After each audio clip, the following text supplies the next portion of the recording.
Welcome back. In the last few lectures we discussed about the origin of modal logic and we gave emphasis to the strict implication, and it is with respect to the strict implication while studying the strict implication in greater detail, Lewis has come up with 5 axiomatic systems. Out of that, first 2 he calls it as non-normal modal logic, and the first 3 he calls it as non-normal modal logics, and the last 2 S4 and S5 he calls it normal modal logic. So in this lecture we will be talking about the language of modal logic. Particularly we study the logic of possibility and necessity and how this possibility and necessity behaves. So particularly we will be talking about the syntax of modal logic.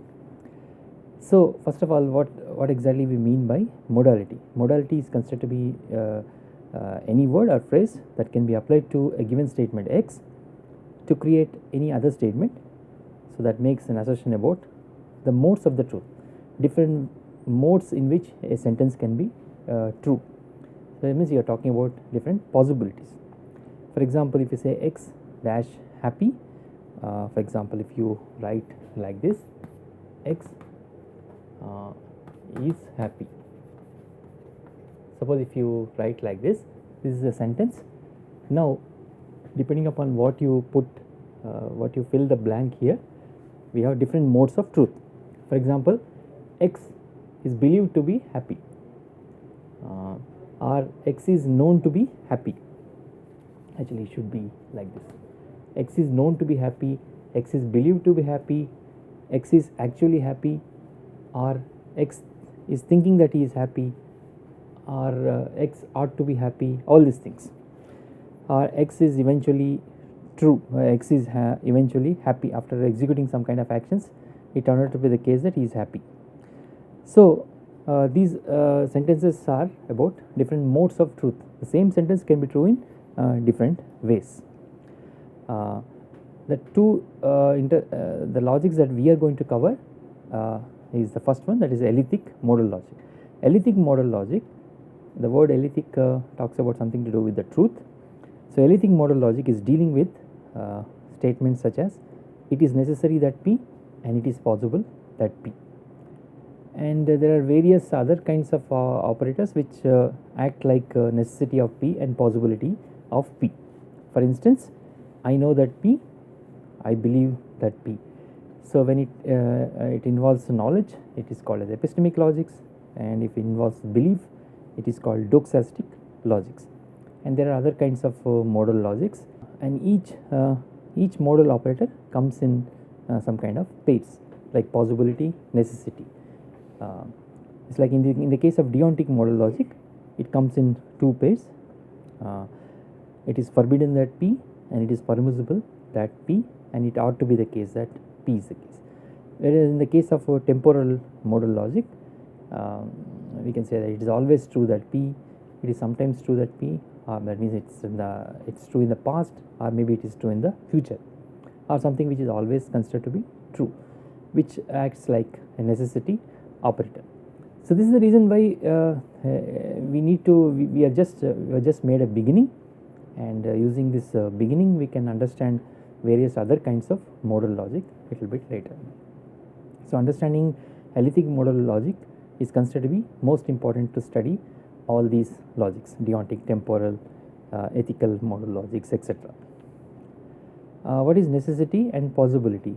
So when we deal with semantics of necessity and possibility, we talk about that, we postpone it for a while, but for time being, box P is represented as it is necessary that P, or it can also be read like this: it must be the case, it is necessary that P, etc.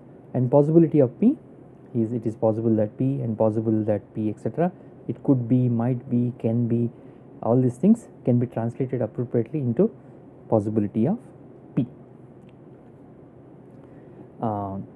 Some examples of modal propositions, they are not actually true, they are different modes of truth. For example, the first 2 sentences, there are 9 planets in the solar system, is actually true kind of thing, true statement. The square root of 9 is 3. They are all propositions. But if we take the third one into consideration, it is possible that tomorrow it will rain in Kanpur. We are only talking about modes of truth. When I say it is possible that it will rain tomorrow in Kanpur, it is also possible that it may not rain tomorrow. So in the same way, if 2 plus 2 is equal to 4, then you can say that it is necessary that 2 plus 2 is equal to 4. That means it cannot be false. 2 plus 2 has to be only 4, but it cannot be 5. And it is known that Mr. Narendra Modi is considered to be the current Prime Minister of India. It is obligatory that doctors needs to address emergency cases. It ought to be the case that P is the case. So you need to note that an axiom which is an axiom of one axiomatic system need not have to be true in other kind of thing. For example, if you say necessity of P implies P. In elliptic modal logics, particularly an operating modal logical system T, this holds. It says that all necessary truths are actually true, but the same thing necessity is translated into deontic logic. For example, logic of obligations. It ought to be the case that P implies P. In our day-to-day examples, you can say that you ought to follow the traffic rules, means you have to actually follow the traffic rules. But you can always come up with a counter example for this thing. It ought to be the case that you need to follow some strict rules, but it need not have to be actually true. So in the case of emergency, etc., an ambulance can a person who is riding the ambulance can violate this particular kind of thing, although he ought to follow the rules. So things of what could have been, what might have been, etc., all are in the purview of modal logic. Why we are doing this particular kind of thing? We are trying to distinguish necessity of P, possibility of P, and something which is actually the case that P is the case. So classical logic deals with only this one, whereas it leaves out the important things that we are going to talk about in this course, that is necessity of P and possibility of P. Some examples of it is possible that P are like this. It's always be interesting to history would be interesting, particularly when we invoke various kinds of possibilities, or we talk about various counterfactuals. Counterfactuals are the conditional statements in which the antecedent is always false. So Hitler could have won the World War provided so and so, or I could have been a fisherman or a farmer, or the speed of light could have been twice as fast as it actually is. All these things are possibilities, but we know that our current laws, etc., restricts us to have speed of light to be some within some limits. We know that all swans are white in color, but it could be the case that some swans could be black in color, or it is impossible to have round squares. It is absurd to talk about square circles or round squares, etc. In the same way, 2 plus 2 is equal to 4. If you want to emphasize that particular kind of thing, you can say that necessarily 2 plus 2 is equal to 4, because it cannot be false. That 2 plus 2 is equal to 4 is 2 plus 2 cannot be 5. The other interesting things which fall under our purview, and which we will be going to talk about it while we deal with conditional statements, are this special kind of conditional statements which are called counterfactuals. So these are also considered to be modal statements. In a way, David Lewis views counterfactuals as variably strict conditionals. Then modal statements includes counterfactual statements. Counterfactual statements are conditional statements in which the antecedent is always false. For example, if you say, if I had dropped this chalk piece, it would have fallen on the ground. So I did not drop this chalk piece, it is still in my hands. That means the antecedent part of it is still considered to be false. Provided if I had dropped this chalk piece, it would have fallen on the ground. So it makes sense to talk about those counterfactuals, whereas suppose if I say that if I drop this chalk piece, it would fly, or it would turn into some cat or donkey or something like that, it is not acceptable to us. But if you take material implication into consideration, material implication views all counterfactuals with the same kind of definition.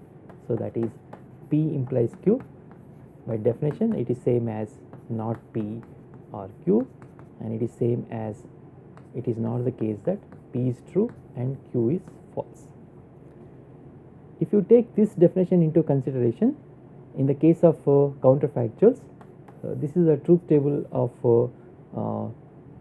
P implies Q, TF and TF. Here you have P, you have P and you have Q here, and then P implies Q. TF, TF, alternative T and alternative F, you need to write TF, TF, and then so this conditional is going to be false only in this one. When you have an antecedent T and the consequent false, the conditional is going to be false. In all other cases it is going to be T. In this context, suppose if you define P implies Q as this one, then our counterfactuals are falling under this category. Sorry, this should be F. So when the antecedent is false, irrespective of this consequent whether it is true or false, your conditional is always going to be true. That means if I drop this chalk piece, it would have fallen on the ground, is true.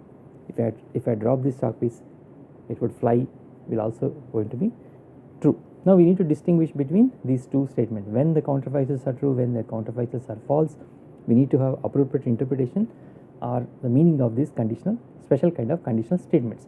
In that context, we will be talking about conditional logic a little bit later, which involves again the modal operators. These kind of counterfactuals are part and parcel of our day-to-day discourse. We use it in the scientific discourse. For example, in this case, if the speed of light were a little bit faster, then atomic explosions are going to be deadly, would be more deadly. That means E is equal to mc square, and C value increases. Obviously, energy that to produce it will obviously be considered to be very deadly, more deadly. Or in the case of ethical kind of domain, you can talk about counterfactuals like if I hadn't taken the bribes and involved in corruption, then you would not have I would not have lost my job. That means he has taken it, that's why he lost his job. Or in the everyday discourse, we can have examples like if I hadn't taken antibiotics last night for my toothache, I wouldn't have slept well. So these are all useful kind of counterfactuals, and it requires careful analysis. So now let us come back to our topic of this lecture, that is language of modal propositional logic. Modal propositional logic means it's an extension of classical propositional logic with two operators. So these two operators are it is necessary that P and it is possible that P is the case. So this is considered to be an extension of propositional logic by adding these two operators. It is necessary that P and it is possible that P. All other things are being the same as in the case of classical logic. So there is one definition. This is a special kind of form with which you can express the whole language. So that is like this. Is also called Backus-Naur form, BNFs. These are called BNFs. So this is it can be written like this. Any formula phi, it needs to be either a contradiction like a bot, or it should be simply a formula T, or it should be any atomic proposition P, or if phi is considered to be a formula, then not phi is also considered to be a formula, and phi and psi combined together with a conjunction, it will become another formula. Like this with all the other logical connectives, you have various formulas. Together with that, we have two more formulas. So they are like this. It is necessary that phi is the case, and it is possible that phi, and P is considered to be any atomic proposition. So any other kind of way you write it, it is not going to be a formula. In this example, P and it is possible that P implies necessary of not R. they are all considered to be well formed formulas, and it is necessary that possibility of Q and not R implies necessity of P is also considered to be a formula. So, just as in the case of classical logic, we have some kind of some way of telling us how to read a given formula. No two formulas has the same kind of syntactic tree structure. So, if you translate the formula and you draw a corresponding syntactic tree, if it appears to be, if it is same, then these two are considered to be logically equivalent to each other. Otherwise, any two given formulas will have different syntactic trees.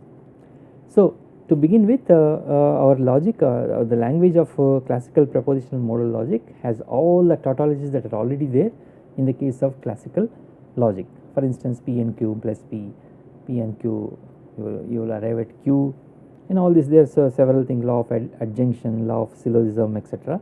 They are all considered to be tautologies in propositional logic, and hence are also theorems in any given modal logic. Why? Because any given modal logic is considered to be an extension of classical propositional logic. The only extension is that we are adding two more operators, that is possibility of P and necessity of P, and modal logic is all about the study of necessity and possibility, how it behaves. These are some of the valid formulas. The list is going to be quite big, but they are all considered to be validities. So, now how do we say that a given formula is considered to be a propositional modal or well formed formula? The set of formulas is specified by these following rules. If you just write P, Q, R, etc., individual atomic sentences, it is also considered to be a formula. If X is a formula, its negation is also going to be a formula. If X and Y are considered to be formula, and these X and Y are connected by some kind of binary operator, this binary operator can be conjunction, disjunction, implication, and negation. And not negation is considered to be a unary kind of connective, but other things, conjunction, disjunction, implication, by implication, they are all considered to be binary connectives. Anything which is combined by these connectives will also become a formula in our language. And in addition to that, that is what is propositional logic is all about. And if you add further, add these two things, any form, if X is a formula, necessity of X is also going to be a formula, and possibility of X is also going to be a formula. And there are some definitions like necessity and possibility comes in a pair. Necessity of P can be defined in terms of possibility of P, and possibility of P can also be defined in terms of necessity of P. So, this is the one which we usually follow. We discussed it in when we spoke about Aristotelian modal syllogisms in the historical origins of modal logic. So, this is like this. So, on the one hand we have possible necessity of P and possibility of P, and exactly opposite of that one is this one. It is possible that not P is the case, and then it is necessary that not P is the case. So, these two are considered to be diagonals are considered to be contradictory to each other. So, our definitions are like this. Necessity of P is defined as it is not possible that not P. So, this tells us that not P is impossible. If you rule out not P, then you will end up with necessity of P. So, that not P has to be impossible, and the same way possibility of P is defined as it is not necessary that not P. Not P need not have to be necessary. Suppose if you say that it is possible that it is not raining, it is raining outside. So, that is not considered to be a necessary statement, because it is not necessary that not P is the case there.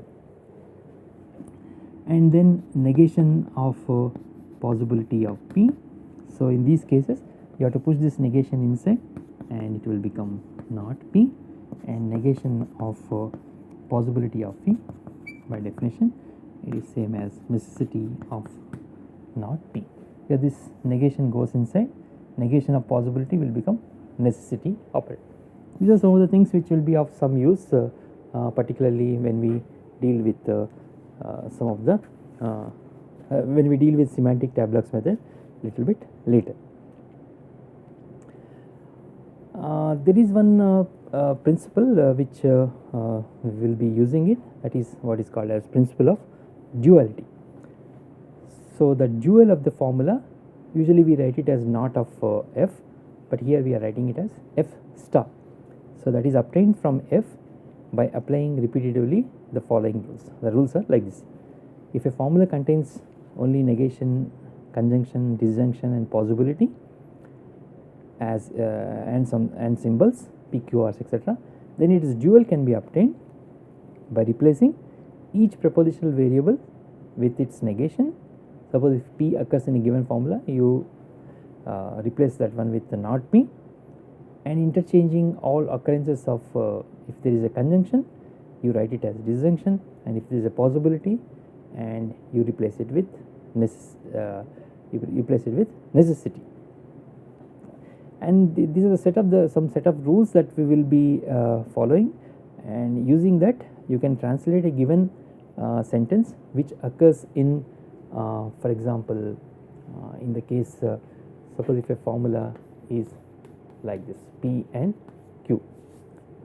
Now the principle of duality tells us that you replace this thing, somehow you need to translate this sentence into sentence which includes only if necessity is there, you should have possibility, and if conjunction is there, you have negation, you have disjunction, and you can have negation of p, negation of q as also. So, now this formula necessity of p and q by applying this principles of principle of duality. Now, what we are trying to do is we are converting this formula into the formula which includes only possibility. So, now we need to use some of these rules. Necessity of p is represented as not of possibility of not of p and q. So, this is the first one which comes out from this one.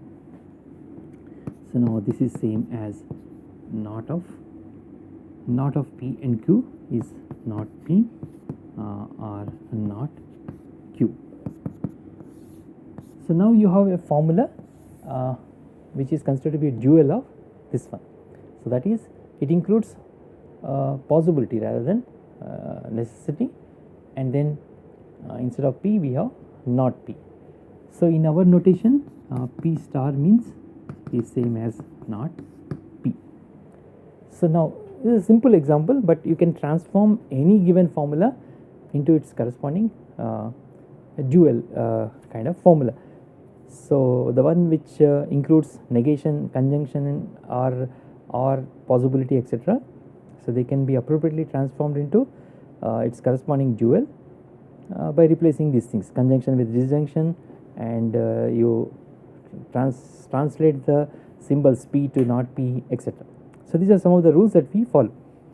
So, DR1 rule says that if you have p star, that is not p, p star is equal to p, where p is considered to be a prepositional variable.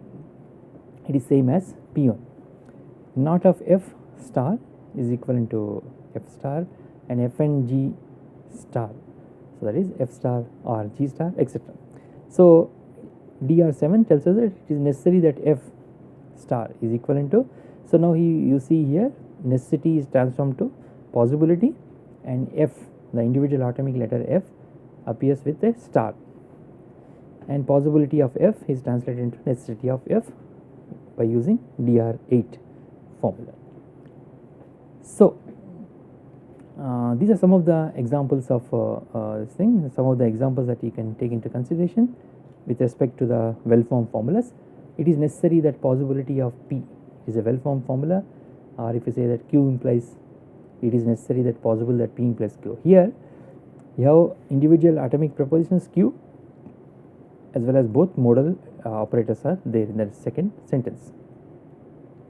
Whereas, if you observe the second formula here, q, necessity, not, or and q, this is not considered to be a well formed formula because it does not follow any one of the rules of our well formed formula. So, the language of propositional logic includes atomic propositions, propositional variables, and meta variables such as alpha, beta, gamma, etc., and logical connectives, or the logical connectives that we have in the case of propositional logic, and two symbols that we use, top and bottom. And there is a particular notation that we use here. If you say if you have a negation of P, that means P leads to some kind of contradiction. If P leads to contradiction, we say that it is not P, but it is not P is the case here. And unary and dual operators are like this: necessity of P and possibility of P. These are all unary operators. So, just like in the case of classical logic, we follow a little bit of convention. For example, if you have a formula like P, R, Q and R. So, this formula can be read in different ways. First is it can be read simply as P, R, Q and R, or second reading is that P, R, Q and R. Suppose if you are not given any parenthesis, then we will view it in this way. So, in the next class we will be talking about more about the syntax of propositional logic, and then we will see how a given English language sentence can be appropriately translated into the language of modal logic. For example, whenever you come across a statement which includes it might have been the case, you appropriately translate it as it is possible that P. And we are also going to see how this necessity operator operates on a given conditional. For instance, when we have a situation where you have this one P necessity of Q. Now, in this case, is this necessity operates on the whole conditional like this one having big scope, or in the case of this one P implies necessity of Q where Q has a narrow scope. So, to in any we need to see how it is going to operate. So, in the next lecture we will be talking about the language of modal logic in more details, and then we will see how English language sentences can be appropriately translated into the language of modal logic, and then gradually we will move on to the semantics of modal logic. Thank you.